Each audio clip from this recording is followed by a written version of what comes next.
Yo, what's going on, guys? KrispyFlakes here. For today's video, we are going to see what if every single 2019-2020 NBA team lost their best players. So really the big reason I want to do this is because this is the year of the dynamic duo, and I do think that the big difference maker is going to be the depth of the teams out there. So by taking away the best player, you really do kind of stress tests each and every single team out there, man, because you got to think about it from this standpoint. The Clippers have Kawhi and Paul George. The Lakers have LeBron and AD.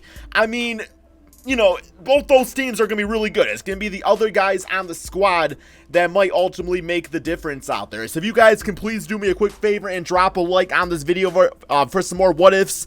During this NBA offseason right here, guys, I will definitely do that for you. And as always, check out the second channel, Extra Crispy. So the first thing we're going to do here is I want to show you guys the lineups, just because I did try to tweak them to the best of my abilities to give each team its optimal lineup with losing its best players. So obviously the 76ers lose Joel Embiid. So what I did is I put Mike Scott at the 4th spot, and I put Al Horford back at the center position. So that team right there, still extremely talented. Mike Scott should be able to space the floor, give this team some more shooting, so nothing wrong with that.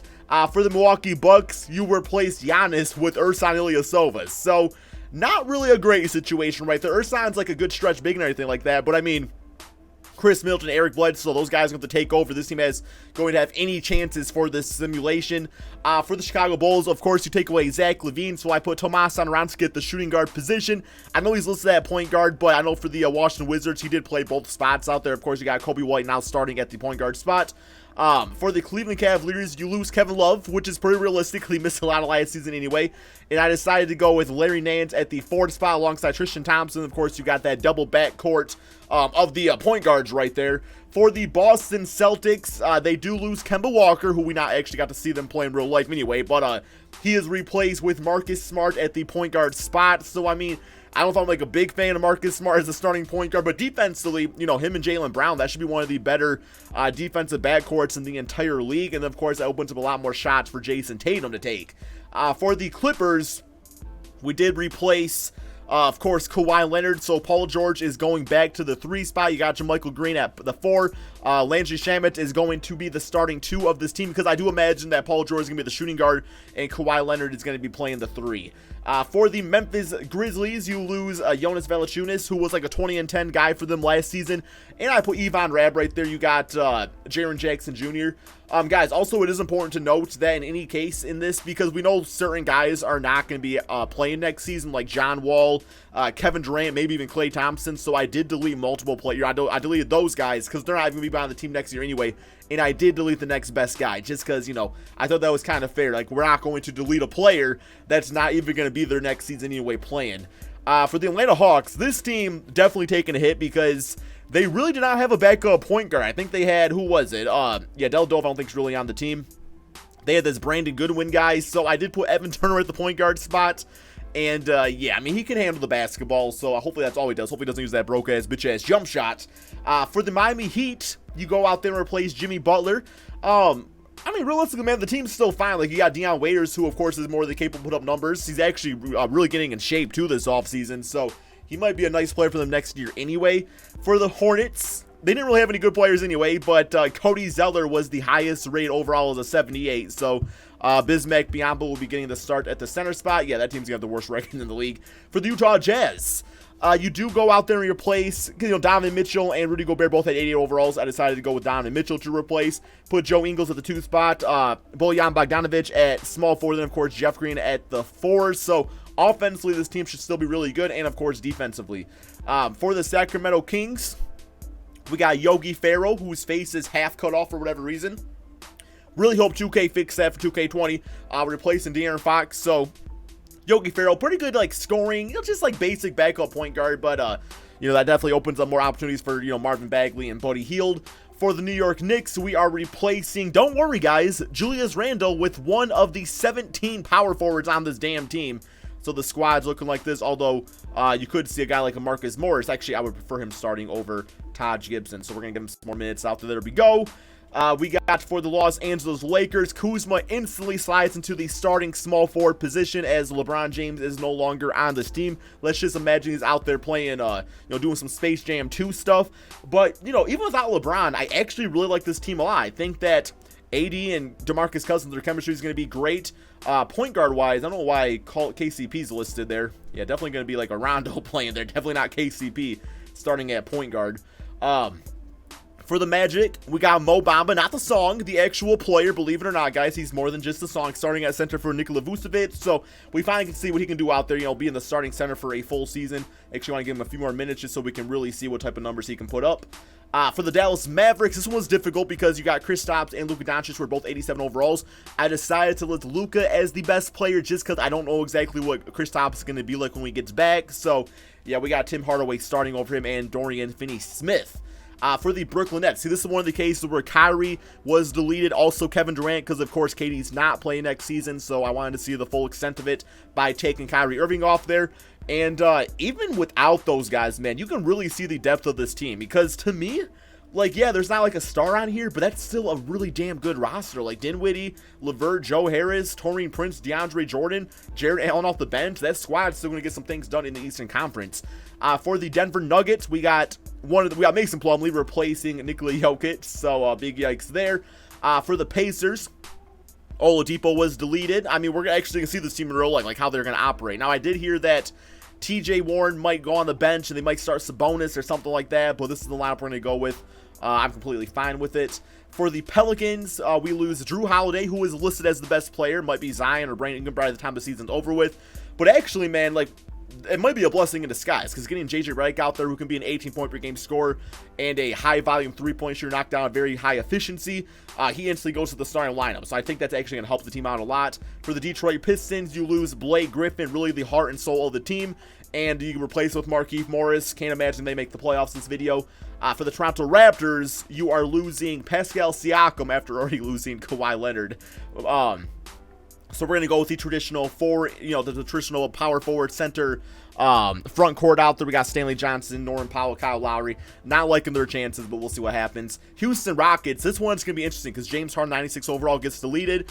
So we're going to see like how Russell Westbrook would do with the team that James Harden had last season. Like, can he lead them to some success? Minus Chris Paul, of course, which is probably for the betterment. For the San Antonio Spurs, I did delete DeMar DeRozan. Him and LaMarcus Aldridge were the same rating, but I thought DeMar DeRozan was like still a really big hit on this team, so he gets replaced with DeMarre Carroll. And of course you got Derek White, DeJounte Murray backcourt. Should be nice defensively. For the Phoenix Suns, no Devin Booker, so Mikal Bridges is going to get a chance to start at the shooting guard position with Dwight Howard's favorite player and person and player, Kelly Oubre. For the OKC Thunder, no Chris Paul. That's okay. You got a nice point guard in Dennis Schroeder. I actually like him a lot, guys. Timberwolves, this is going to be a hard hit. Lose Karl-Anthony Towns to replace him with Gorgui Dieng. Not great. Trailblazers, this one's going to be a fun one to pay attention to. No Damian Lillard on Fernay Simmons right here is going to be the starting point guard of this team. And I'm seeing some good things out of him from the Summer League, so we'll see what he can do out there for the squad wearing that Kobe number 24. Golden State Warriors, you got D'Lo going back to the point guard spot as Curry was deleted. Of course, Klay Thompson not playing much of next season, so I did delete him from the team also. And then Washington Wizards, of course, John Wall's out next season, so I took care of him and got rid of Bradley Beal to this team right here. I don't even think Devin Harris is even on the team, man. Like, the team is so bad that 2K actually had to put players on it. So, yes, that's what it's looking like for the rosters, man. Let's go ahead, do this simulation, see what these teams do out there. My predictions, I like the Lakers team a lot as far as the Western Conference goes. Eastern Conference, I mean, there wasn't really any teams that were really standing out to me. Let me actually go to the conference real quick here. I mean, like, the 76ers I still think can be really good. But yeah, besides for that, the Eastern Conference definitely, maybe the Boston Celtics, I can see them doing some stuff out here. But yeah, man, let's go ahead, simulate this season, and see which team without its best player can win that championship. Okay, so the 76ers are close to a 50-win team, as expected, man, so they should be at the top of the Eastern Conference. Take an L to the Chicago Bulls right there. So we got MVP. It's going to be big time, bro. I'm going to say Russell Westbrook. Paul George. Okay, Paul George leading that Clippers squad, man. 28 points, 8 rebounds, 4 assists, 2 steals per game. Zion Williamson still getting Rookie of the Year. We got Montrezl Harrell as the 6th man. Rudy Gobert as Defensive Player. Jordan Clarkson, most improved, man, dropping 21 points a game. And then we got Doc Rivers, 62 and 20. Yeah, that actually should have been my prediction for the Western Conference, just because like the depth of that team. I think they got one of the craziest depth teams out there. So we got D'Lo getting All-NBA first, Russell Westbrook, Paul George, Zion, and Andre Drummond. Okay, I guess when you delete like the top 30 players from the league, we got Ja Morant as All-NBA second. So we got some rookies up here on this list, and then the All-NBA third looking like this. All right, very interesting to say the least. So we got Boston, Toronto, Detroit actually made it, Atlanta, Philly, Orlando, Cleveland at number 2, and Milwaukee, man. Wow, okay. And then we got the Clippers, Portland, Lakers, Spurs, Pelicans, OKC, and then we got Houston and Phoenix. I definitely got to check out these players' stats, so I am going to kind of scroll through them pretty quickly right here, just so you guys can get an idea how some of your favorite players did out there. Yeah, this Colin Sexton, Clarkson, Garland, that team just absolutely took over, became one of the best scoring trios. Romeo Langford doing his thing out there. All right, what do we got? Ja Morant at 19 and 8, very cool. Here's kind of the rest of it, just if you guys want to stop and pause. We got the Lakers looking like that. Okay. Porzingis at 24 points. I knew that Nets team was going to be pretty damn good out there. The Pistons, well, you got Andre, damn, 18 and 18 for Drummond. Okay, very nice. Russell Westbrook, I was hoping for a bit higher scoring stats, but Eric Gordon dropping 19, so he was a nice option alongside him right there. We are almost through this, so we can get to the... Yo, we got D'Lo at 31 and 9. God damn, bro.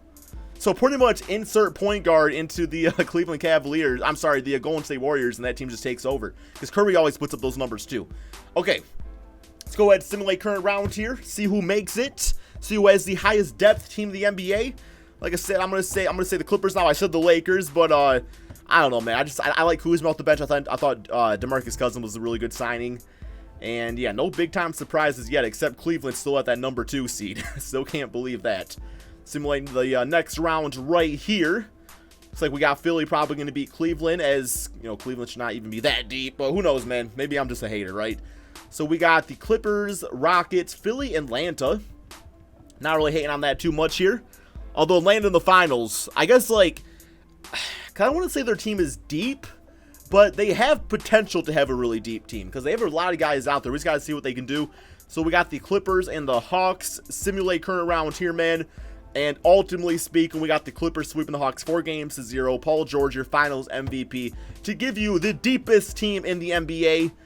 One of the highest team offensive efficiencies last season. You add Paul George, add Kawhi Leonard. Yeah, this team is going to be just fine next year.